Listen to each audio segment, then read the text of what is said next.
তো আমার ভাইয়ের এক ফ্রেন্ড নোনা ইলিশ পাঠাইছে। এখন আমরা দেখব দেখে কতটুকু আছে। দেখেন এটার মধ্যে অনেকগুলো আছে দেখা যাচ্ছে। এখন আমি এগুলো বের করব, বের করতেছি। হ্যাঁ বাবা, এগুলো ইলিশ মাছ, ইলিশ মাছের লবণ। হ্যাঁ, এখন এগুলো বের করে দেখেন কত সুন্দর লাগতেছে, দেখার মতো। হ্যাঁ, আমার বাচ্চাটা লাড়তেছে। আমার এক খালাম্মা আসছে এটা দেখার জন্য যে কতটুকু এদিকে আছে।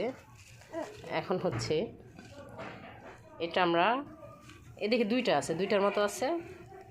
এটা আমরা রান্না করব সামান্য। এখন আমরা এদিক থেকে একটু ছিঁড়ে নেব বা কেটে নেব। হ্যাঁ, এই তো কেটে নিচ্ছি। এটা আমি কয়েকবার রান্না করে খাইছি, মজাই লাগছে। হ্যাঁ, আপনারাও খেতে পারেন না? এই তো আমি এতটুকু নিচ্ছি রান্না করার জন্য। হ্যাঁ, আমরা ঘরের লোক মাত্র 2 জনে খাবো, এটার জন্য এতটুকু নিচ্ছি। এখন হচ্ছে বাকিগুলা রেখে দিচ্ছি। আমি 3টা পেঁয়াজ কুচি নিছি, 3টা মরিচ নিছি, একটু রসুন কুচি নিছি, একটু হলুদের ফাঁকি নিচ্ছি, একটু মরিচের ফাঁকি নিচ্ছি। যে যতটুকু পরিমাণে ঝাল খান ততটুকু নেবেন। একটু ধনিয়ার ফাঁকি নিচ্ছি।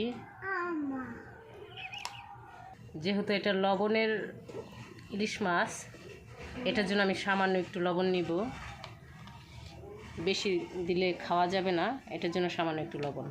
এখন হচ্ছে আমি মাছগুলো ধুয়ে নেব সুন্দর করে, লবণ ছাড়িয়ে নেব। এখন হচ্ছে সুন্দর করে ধুয়ে নিলাম। এখন হচ্ছে আমরা কড়াই বসিয়ে দিয়েছি। অল্প পরিমাণের সয়াবিন তেলটা দিয়ে দিব। তেলটা গরম হওয়ার জন্য রেখে দিছি। তেল গরম হওয়ার সাথে সাথে মাছগুলো একটু কেটে নিলাম। যে পেঁয়াজ কাটাগুলো রেখেছিলাম ওগুলো দিয়ে দিচ্ছি। রসুন কুচিগুলো দিয়ে দিচ্ছি। এখন একটু নেড়ে নেব। হালকা কালার আসলে আমি এটার মধ্যে পানি দিয়ে দেবো একটু সামান্য। হ্যাঁ, হালকা কালার চলে এসেছে। এখন আমি একটু পানি দিয়ে দেব।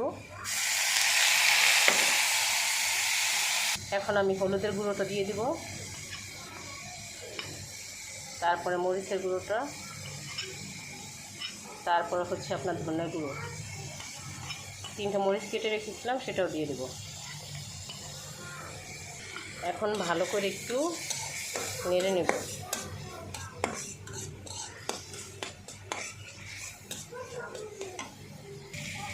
এখন আমি একটু পানি দিয়ে দিব। এটা আমি ভালো করে কষিয়ে নেব। আমি যেহেতু এদিকে মরিচের ফাঁকিটা কম দিছি, এটার জন্য কালারটা হলুদ দেখা যাচ্ছে। এদিকে আমি কাঁচামরিচের ঝালটা একটু বেশি দিব। এর ফাঁকে আমি আরেকটু পানি দিয়ে দিয়েছি। ভালো করে না কষালে যে কোনো খাবার মজা লাগে না। এটা ভালো করে কষানো হয়ে গেছে। এখন আমি যেই মাছটা কেটে রেখেছি, টুকরা করে রেখেছি, ওইটা দিব। এখন সেই টুকরো করে রাখা মাছটা দিয়ে দিচ্ছি।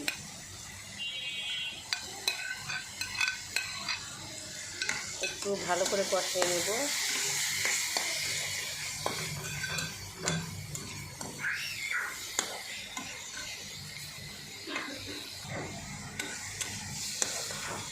কষানো হয়ে গেছে। এখন আমি এটায় পরিমাণ মতো একটু পানি দিয়ে দেব, ভালো করে সেদ্ধ হওয়ার জন্য পানিটা দিয়ে দিচ্ছি। যদিও এটা বেশি ইলিশ মাছ, পানি বেশি দিতে হবে না, তারপরও পরিমাণ মতো আমি দিয়ে দিলাম। এটা ভালো করে রান্না হওয়ার জন্য পানিটা আমি দিয়ে দিলাম। এখন হচ্ছে ঢাকনা দিয়ে ঢেকে দিচ্ছি। এখন আমি ঢাকনাটা উঠে দেখব কীরকম হয়েছে। হ্যাঁ, আমার মোটামুটি হয়ে গেছে রান্না, আর অল্প সময় লাগবে। মোটামুটি আমার রান্নাটা হয়ে গেছে, আর অল্প কিছুক্ষণের মধ্যে আমি রান্নাটা অফ করে দেব। আমার রান্নাটা শেষ হয়ে গেছে, এখন আমি রান্নাটা উঠিয়ে নিচ্ছি।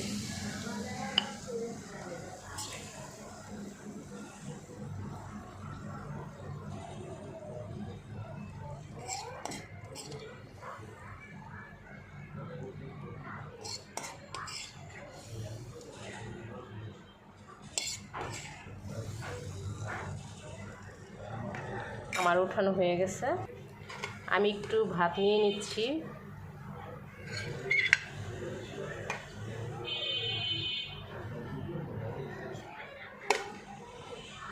এখন আমি একটু যে মাছটা রান্না করলাম ওইটা নিব। হ্যাঁ, নিয়ে নিয়েছি।